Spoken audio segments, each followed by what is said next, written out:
নমস্কার সবাইকে। সবাই কেমন আছেন? তনিমার রান্নাঘরে সবাইকে অনেক অনেক স্বাগত। আজকে চিতল মাছের পেটির কালিয়া বানাবো। তো তার জন্য নিয়ে নিয়েছি চিতল মাছের পেটি। সেটাকে ভালো করে নুন দিয়ে আর হলুদ দিয়ে মাখিয়ে খানিকক্ষণ রেখে দিয়েছি। ততক্ষণে মশলাটা চলুন বানিয়ে নিই। নিয়ে নিচ্ছি পেঁয়াজ কুচি। পেঁয়াজটা একটা স্মুথ পেস্ট বানিয়ে নেব।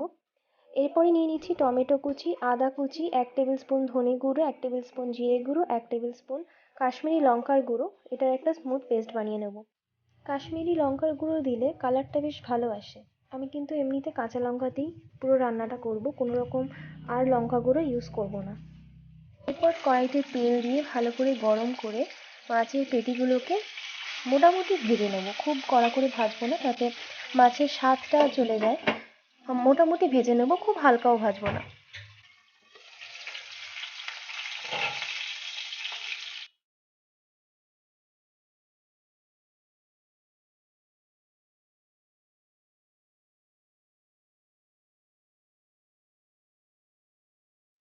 মাছের পেটিগুলো কিন্তু ভালোভাবে ভাজা হয়ে গেছে।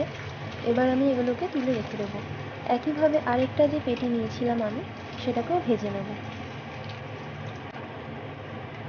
মাছের পেটিগুলো ভালোভাবে ভাজা হয়ে গেছে। এবার তেলের মধ্যে দিয়ে দিচ্ছি কাঁচা লঙ্কা। পেঁয়াজটাকে দিচ্ছি, যে পেঁয়াজটা বেটে রেখেছিলাম সেই পেঁয়াজটা রস নিংড়ে নিয়ে শুধু পেঁয়াজটা দিলাম। সেটাকে ভালোভাবে নেড়ে চেড়ে একটুখানি কষিয়ে নেব।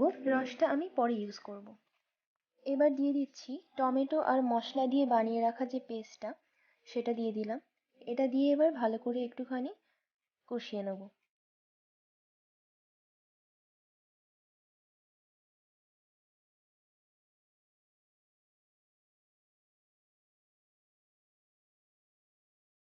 দিয়ে দিচ্ছি স্বাদ মতো নুন, পরিমাণ মতো হলুদ। এবার ভালো করে নেড়ে একটুখানি কষিয়ে নেবো আবার। মিক্সির বাটিতে খানিকটা মশলা লেগেছিল, সেটাই জল দিয়ে ধুয়ে আমি দিয়ে দিলাম। মিনিট খানেক এবার একটুখানি কষিয়ে নেব।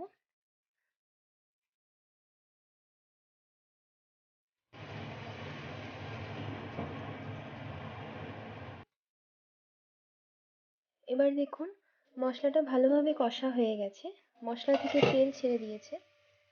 এবার আমি যে পেঁয়াজের রসটা রেখেছিলাম সেই রসটা আমি দিয়ে দিলাম। এবারে অল্প একটুখানি নেড়ে চেড়ে গরম জলটা দিয়ে ফুটিয়ে মাছগুলোকে দিয়ে দেবো। গরম জল দিয়ে মাছগুলো আমি দিয়ে দিয়েছিলাম। মাছ দেওয়ার পরে মিনিট খানেক আরও ফুটিয়ে নিচ্ছি। চিতল মাছের পেটির কালিয়া একদম রেডি। এবার পরিবেশনের পালা।